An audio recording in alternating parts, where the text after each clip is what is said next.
Hey y'all, hey. Welcome to Black SEL. This is a safe space for Black people to share their experiences and expertise, to be vulnerable, all while highlighting key social and emotional skills. Our goal is to make SEL relatable, tangible, and sustainable in Black communities. So today's guest is no other than my man.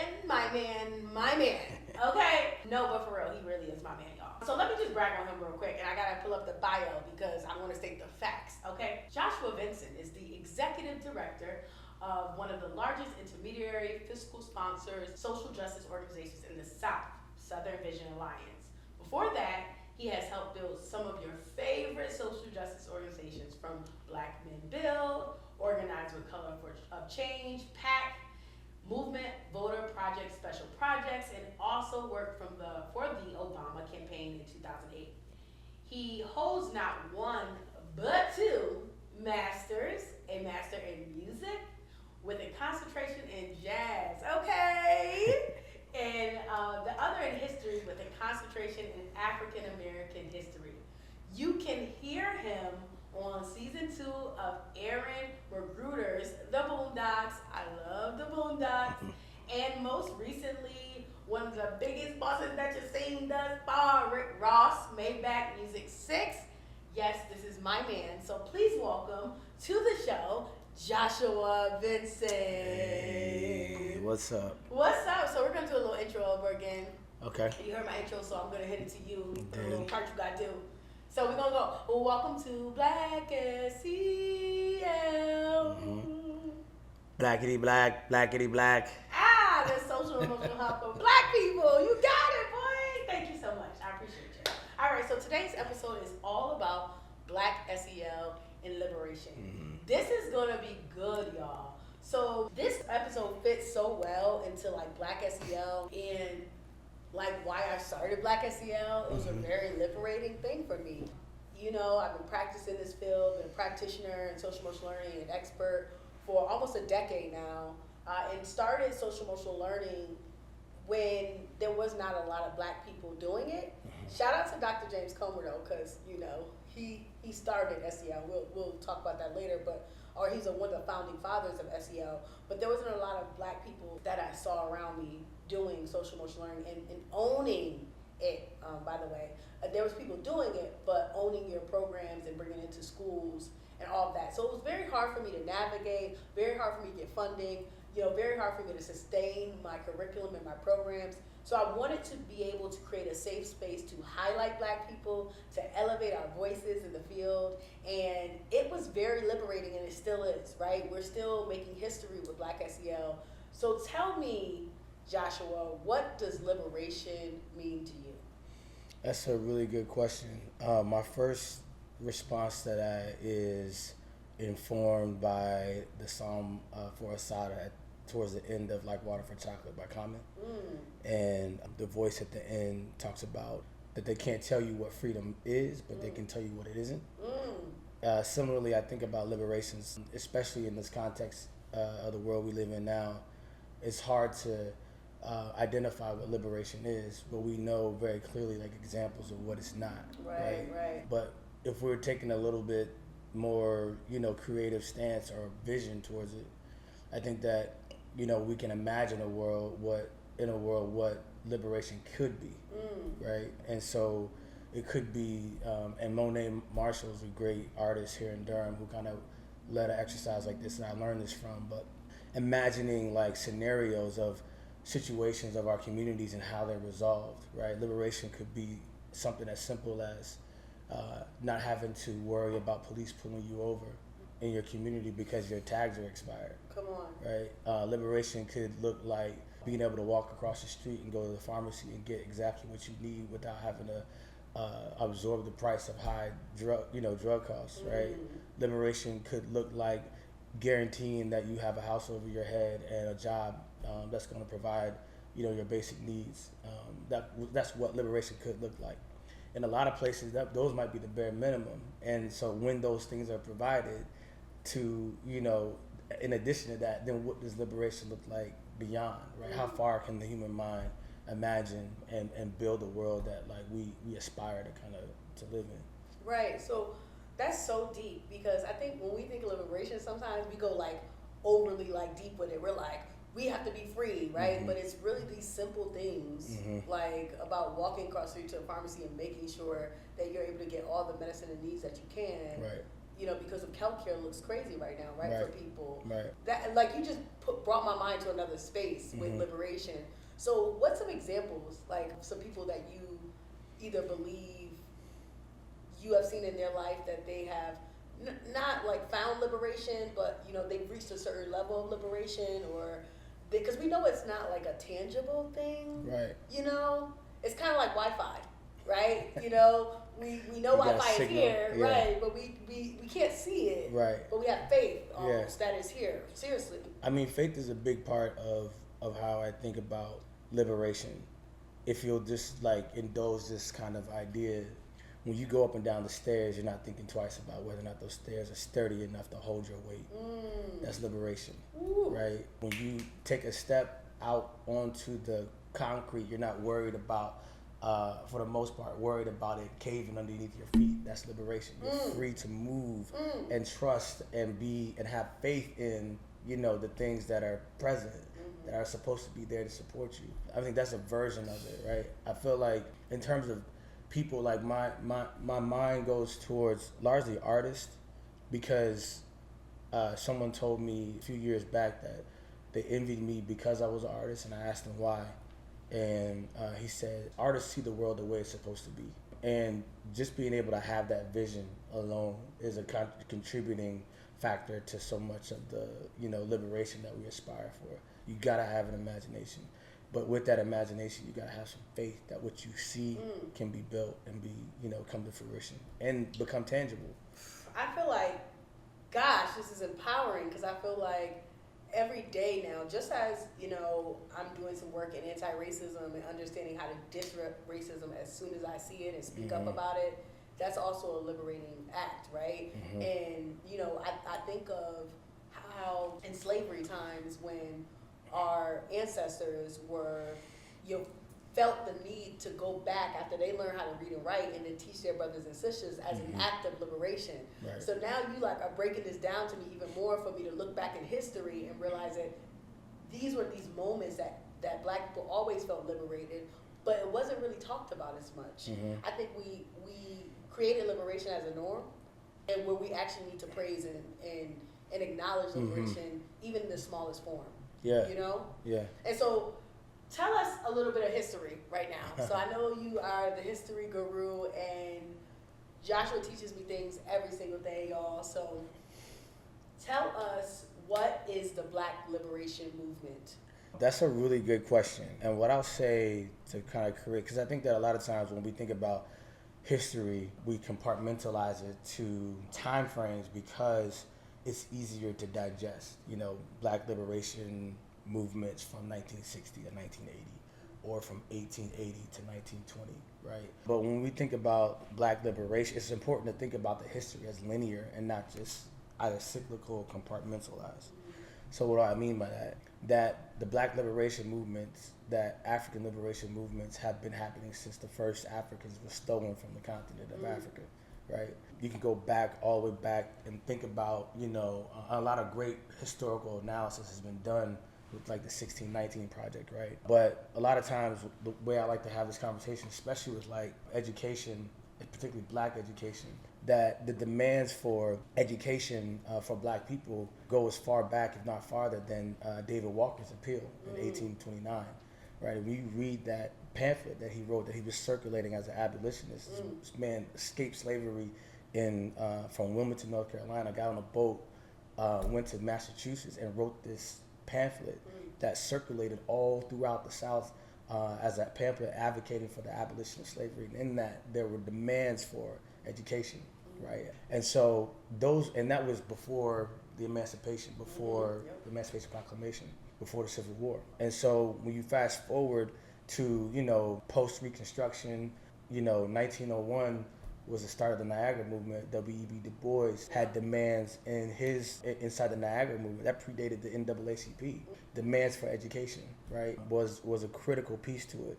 1909, that when the NAACP was formed, the 1901 Niagara movement informed the development of the NAACP, right, which we all know now, right, as an organization. But the kind of connecting dots to how those things came into fruition, the thought that went into it, and the connecting of the struggle and the history and the Black liberation kind of ethos and also inspiration, the way that folks were connecting dots. You know, Mary Clyde Bethune, you know, numerous other educators kind of were all, you know, a part of the constellation of the Black liberation movement as it relates to education alone.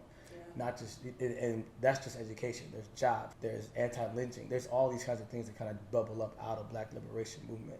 And we're just talking about the United States right now, right? And so I just want to stop you real quick, because we know all the time we get told as Black people, we are so resilient.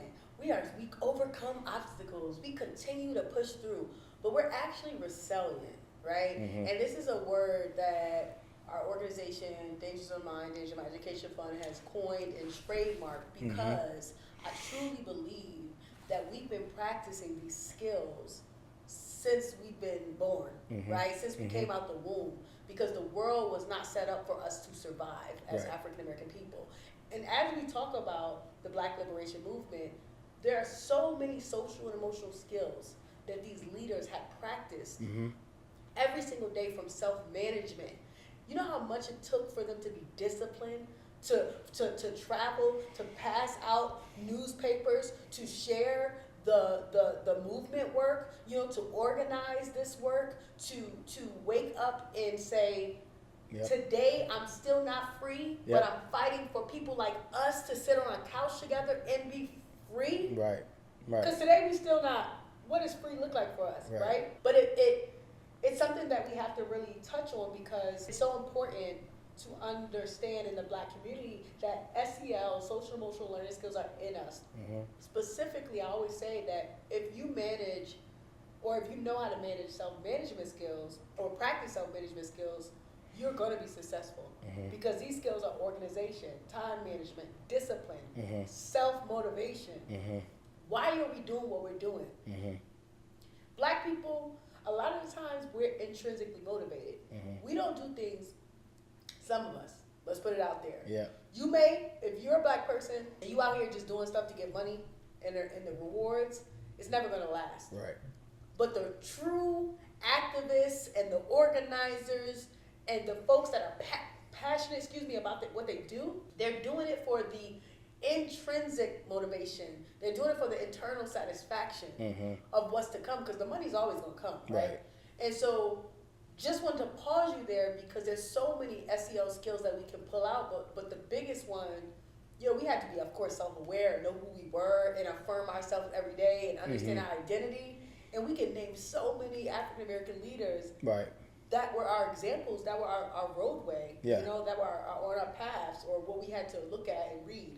So I think it's important for us to know our history, so that we can actually know where we're going, or where we're trying to go. That's important. I mean, I think the self-awareness and knowing who you are is a critical part to the Black experience of Black liberation at large. Like, you think about our ancestors who were stolen from the African continent from a variety of different ethnic and from different areas of the continent, had come here and dropped cultural crumbs, if you will, to give us kind of reminders of who we are. Cultural crumbs. Right. It's like, so they call, like, you know, there's a book called Africanisms in America. And it talks about how there's all these kinds of things that when we look out in architecture, for example, in New Orleans, where we just came back from, and you look at architecture in Charleston, for example, you see this like really incredible ironwork on the balconies, right? That's a West African ironwork skill set that was brought over here. And when African slaves were tasked with building buildings, right, and building these balconies, they incorporated those things in there. There's things that we eat, right? But one of the things that I really am amazed at is, you know, before the emancipation, Black people were not, or enslaved Africans were not allowed to organize themselves in church, right, as independent entities. And the last imported Africans into the United States in particular was 1808, right? And so you got about 75 years or so that go off before the first kind of formal formations of African or black people organizing in the South, in particular churches. One of the first churches that's developed in Savannah, Georgia, I think it might be just out of Savannah, Georgia, was called the First African Baptist Church. And the fact that these African slaves, right, enslaved Africans were able to hold on to their identity, right? And then when they were finally afforded the opportunity to organize themselves religiously and spiritually, what they claimed was not the first, like, Negro, you know what I'm saying, Baptist church. It was the first African Baptist church. And that's like a reclamation in my mind, and also like a very clear ringing of a bell of like, yo, there is a significant intentional way that our ancestors were leaving things behind for us to be able to go back and say, here's who you are, right? And you know, that's so good, because when you highlight self-awareness, a lot of people don't understand that a form of self-awareness is first identifying your emotions. We're not talking about identifying them every month. We're talking about on a daily basis. How am I feeling? So not only did these people have to identify their emotions, or our ancestors had to identify their emotions, but then they had to manage them to still stay on the course. And then when you think about the aspects of self-awareness, there's a huge piece called self-efficacy. So not only did they have to identify their emotions, right? They had to reaffirm themselves of who they were. Then they had to say, let me evaluate my performance. Could I have done better today? So the next day they wake up and want to do better in the movement, in the struggle. So it's like, this is in us. It's in our DNA. It's who we are. That resilience. That's it. I love it. So let me let's talk about a Black liberation movement. What does it look like in the 21st century today? What do you think that looks like for you? That's a really good question. Again, you know, the work that I do now is largely providing framing and some foundational support for organizations that are trying to build power. What I think Black liberation movements now look like are, you know, and what I'm excited about is a very clear movement with our young people in particular, but also a lot of us that have been a part of the movement for the last 15 years around self-awareness and social emotional kind of development, right? How important it is, because we've seen that in lots of ways in the last decade at least, that so many of our organizations that have popped up that are doing amazing, incredible work are also kind of informed by trauma, right? So, and a lot of times, a lot of times we don't realize that, you know, as Black people, our first kind of awareness of our Blackness comes from some sort of traumatic experience. It's somebody calling you out your name. It's somebody denying you access. It's something like that that kind of informs you who you are in the world, right? And so with that in mind, with the kind of ways that we develop organization, when we gather around trauma and we're not moving ourselves towards healing and some sorts of self-awareness and social emotional kind of development, we are creating centers where people that are hurt are bringing other hurt people together, and we're hurting each other, and we're creating hurt people. Exactly, we create these revolving door of institutions, right, that are powerful in the sense that they're able to elevate and move people towards the realization of the harm that the, you know, institutions, white supremacist systems inflict on our community, and at the same time we can inflict the same kind of harm on our people if we're not aware of our own hurt. You know what I'm saying? And I think that's the first step. In many modern day, you would say activists and you know, social justice leaders, we have to have Black SEL trainings in these organizations. Like, there's no other way for us to really do this work and do it well, because then we end up harming other people. I was in a class the other day, and my professor said something very profound, that if you are not really truly about this work or passionate about this work, stop. Stop now. Because all you're going to do is harm someone else. And that's the last thing as Black folk, what we need to do is harm somebody. Right? And so if you're listening, check yourself before you wreck yourself. Okay? We know the saying as Black folk. And so you may need some SEL training. Subscribe to the podcast. You know, look up Dangers of My Education Fund. Try to get us out to your organizations to train your people. Because what's happening is we are not understanding what real relationships look like in the Black community, right? We're not checking on our strong friends, as so we say, right? And it's important for us to do this work together collectively, but also do it well. Yeah. Right? Yeah, no, that's real. I mean, the body of work that we, as a movement and as Black communities in not only the United States but in the world, like we're responsible to each other. And as we move through our communities and we build Black liberation movement, that accountability piece is incredibly important. It's like if you're not, accountable to another group of people, who are you speaking for? Yeah. Right. And so these platforms we have that help us create, forms of, help us elevate our voices. Like, that's great and all. But I heard a pastor say, it's cool to have followers. You know what I'm saying? You can get yourself on a platform. But you also need to see real people. Come on. Right? You also got to touch real people. And that requires us to have those tangible relationships. And have that stuff where know what it's like to read body language, right? Know what it's like to hear certain inflections in people's voices and not just assess what's happening on the Zoom screen. You know what I'm saying? And you just highlighted a really good point when you said read body language. So we in SEL world would identify that as social awareness, right? And I think that's crucial and imperative for Black people to understand that. Now, let's just be real though, and as a Black SEL expert myself, I still struggle to this day with some forms of social awareness because as someone that is being raised up as an activist, I believe, when I met you, you were like, you're an activist, you've been an activist, and I am owning that now in my own right. But being in this space, it is hard, and I'm going to look up this book in a second, and I want you to think about some books that you can share with our listeners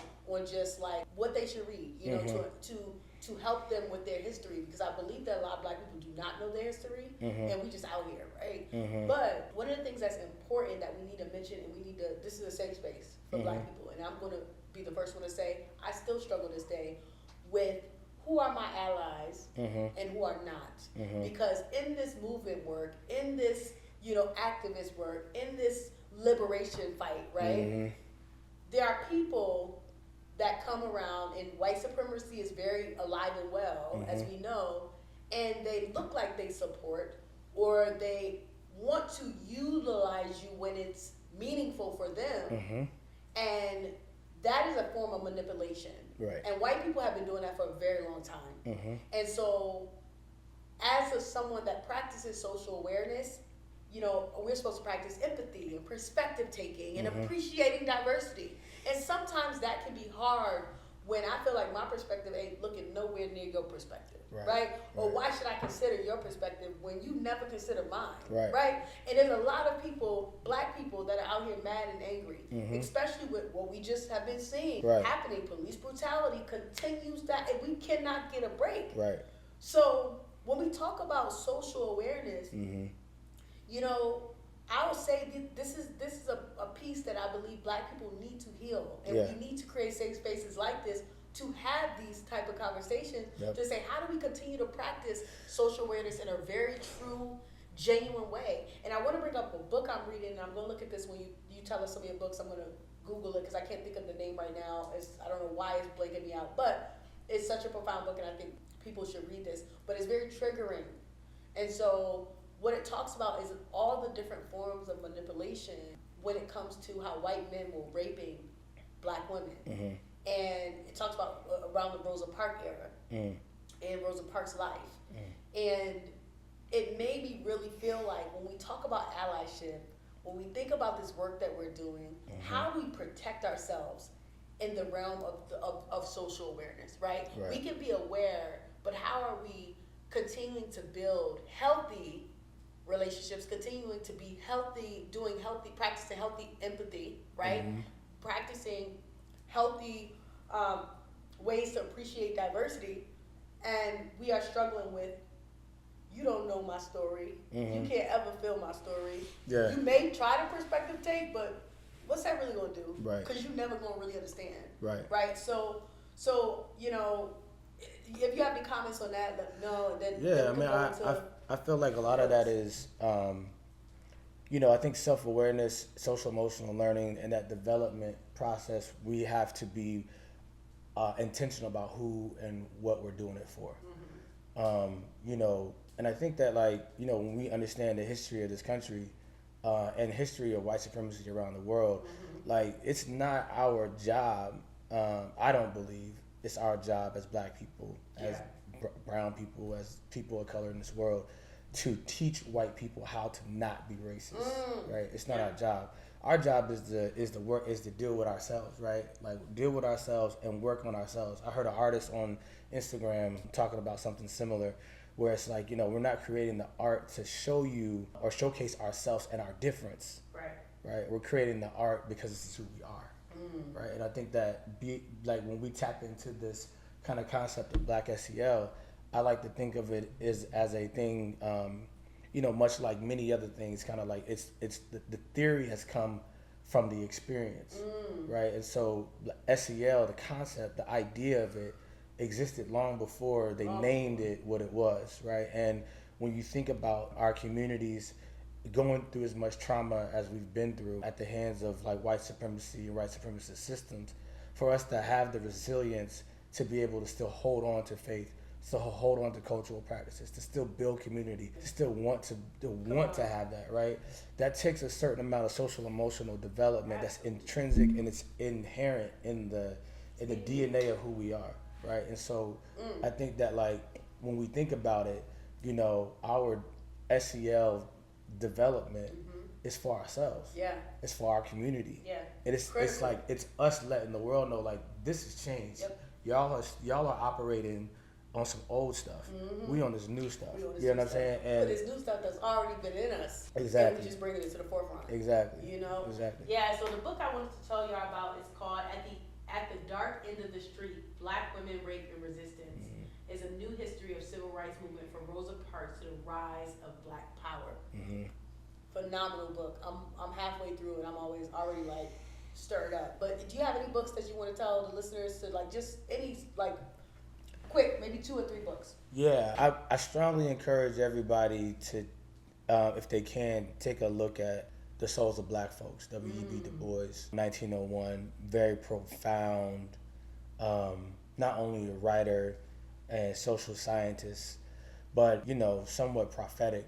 There's a warning in that book, one of the chapters, that he writes on perspectives of Atlanta, the city of Atlanta. Yes. And so that book is super prophetic. It's incredibly it is so interesting to understand that he wrote that in 1901. And when you look at kind of what Atlanta is presented to be, not that all of Atlanta is that way, but what you see Atlanta presented to be, there is the question of that. The other thing that he marks as the biggest thing that the United States would have to deal with, the Western world would have to deal with, was the issue of the color line. And so 1901, Souls of Black Folks is like almost a must read. Souls of Black Folks. I mean, there's so many. The Miseducation of the Negro, Carter G. Woodson. Yes. But the book I mentioned earlier, Africanisms in America by Joseph Galloway. That's one that's also just, it's eye-opening. It's eye-opening. It's incredible to read the tracking of those histories. I know we've seen lots of shows and things like that on Netflix, right? But also it's important to, like, understand, like, a lot of these ideas are not new in terms of how we're tracking our history and connecting the dots. Like, there are many historians. Ivan Van Sertima wrote a book called They Came Before Columbus about how African people had traveled into the Americas before 1492, right? And so when you think about, and now you start to see these kinds of things pop up on Instagram and other social media platforms of people talking about histories of Black people in the so-called Western world. Well, Ivan Van Sertima and other historians have wrote about this a long time ago, right? And so if you're finding the thread and influenced or inspired by the information you see on Instagram and other social media platforms, know that it's probably connected to a longer thread of history and a longer thread of a struggle that's linear and not isolated or siloed, right? It's connected to a longer thread. So good. So listen, we're about to wrap up, but I have one other question that I want to make sure that we tie in. I think we talked a little bit about social awareness, relationship skills, self-awareness, and even self-management skills. And of course, you know, responsible decision making is something that clearly is obvious in what we do and who we are. you know, the decisions that we have to make every day. Mm-hmm. They're not easy decisions, but how can SEL improve the liberation efforts of Black people? I mean, we talked about it, but just name, you know, one social emotional skill that you feel can truly help the liberation of Black people today. Self-awareness. Yep. I think self-awareness is critical. This past weekend, we saw what happened in Memphis, right? Literally 2 days later, I was out in front of my parents' house in Raleigh and witnessed the police pull over a group of young 17-year-old Black boys in a car across the street from my folks' crib. I did cop watch, and I had to do some self-awareness, self-reflection. Now, Josh, tell us what cop watch is, because I learned cop watch recently when Josh just told me what happened, y'all. I did not know what cop watch was. So Cop Watch is a larger program. I learned about Cop Watch from MXGM, the Malcolm X grassroots movement, right? Okay. These folks train and have been doing this for a very long time. Yeah. But it's basically how the community holds police accountable through tracking and also, you know, videotaping the police to hold them accountable when they do traffic stops. The group of people that I learned it from, it was, I guess, 2014 at the Dream Defenders Congress. They were from New York. So they were a part of the MXGM crew that was out of New York, but MXGM has a long history of movement work and in Black communities and liberation work. If I'm not mistaken, rooted or, you know, strongly rooted in Jackson, Mississippi, right? Okay. And so that's a whole nother history there, right? But Cop Watch is effectively, you know, I went out and announced myself doing Cop Watch.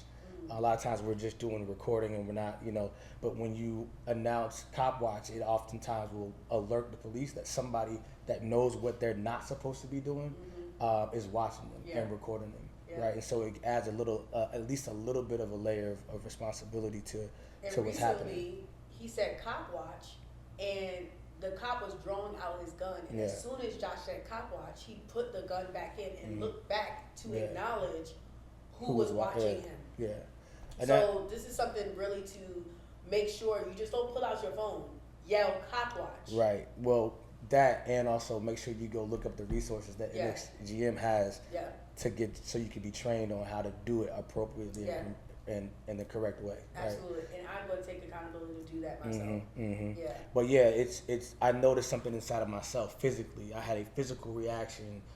Even though I wasn't the one being pulled over, I had a physical reaction that I had to check myself and be like, I need to take a moment and just kind of, you know, breathe and, you know, get myself together.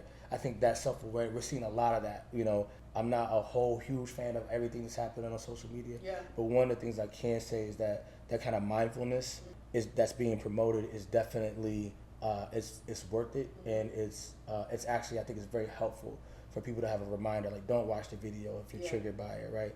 Take the time you need. Watch this video of this brother skateboarding and living life and loving life, right? I'm not watching the video, by the way. I can't do it. I can't watch any other more videos of police brutality. It's too traumatizing. I just will not allow myself to do that. Right. I stopped watching them some years ago. I just can't do it. But it's the self-awareness. Yeah, the self-awareness, exactly. And I think that's the key, you know, in this movement work, in this organizing work. If you don't know yourself, don't do this work. Take some time to really understand who you are and your identity, why you're doing what you're doing. You know, one of the really good books that I really love is talks about why, and it's by Savvy Scenic. And it really is like, you know, why are we doing what we're doing? And if we can't explain that, you don't need to be doing it until you figure it out, right? So listen, this has been an amazing episode. I told y'all, my man. He inspires me every day. My woman. You inspire me so much, babe. I love you so much. Seriously, this has been amazing, and I just love. You inspire me. This is incredible. Thank you. I'm honored to be one of the first guests that you're gonna have. Thank you. Yeah. So I mean, I don't know. I feel like this is long overdue. You know, I want the world to know you more, and because you're just such a brilliant historian and just such a brilliant activist. And, you know, just all these things that you really inspired me. So listen, this has been the episode Black SEL, and stay tuned for next week's episode or the week after that episode, and subscribe and do all the great things. Because this is Black SEL. Blackity black, blackity black.